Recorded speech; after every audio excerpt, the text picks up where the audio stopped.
মাসুদের কাণ্ডটা দেখ। ছি ছি ছি রে মাসুদ, ছি। ছিছি কেন? মাসুদ, তুই কি আর ভালো হবি না? আরে তোর কি বিবেক বলতে কিছু নাই? বাইকের সাইলেন্সার মডিফাই করার কারণে অতিরিক্ত শব্দে আশেপাশে মানুষের কষ্ট হচ্ছে, শব্দ দূষণ হচ্ছে। আর এই শব্দ দূষণ বন্ধে সবার আগে দরকার আচার আচরণ ও মানসিকতার পরিবর্তন।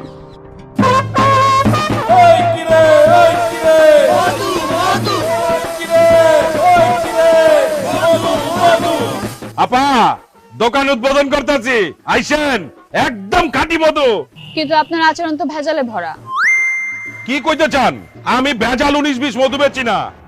আরে চিল্লায় কি মার্কেট পাউন যাইবো? শোনেন, মাত্রাতিরিক্ত শব্দ স্বাস্থ্য ঝুঁকির কারণ। আর আবাসিক এলাকায় দিনের বেলায় 55 ডেসিবেলের ঊর্ধ্বে শব্দ করে আপনি শব্দ দূষণ করছেন। আপনি শব্দ দূষণকারী। আপনার দায়িত্বশীলতা প্রকাশ পায় সচেতন আচরণ থেকে। আসুন শব্দ দূষণ বন্ধে সবাই দায়িত্বশীল আচরণ করি। আর নয় শব্দ দূষণ।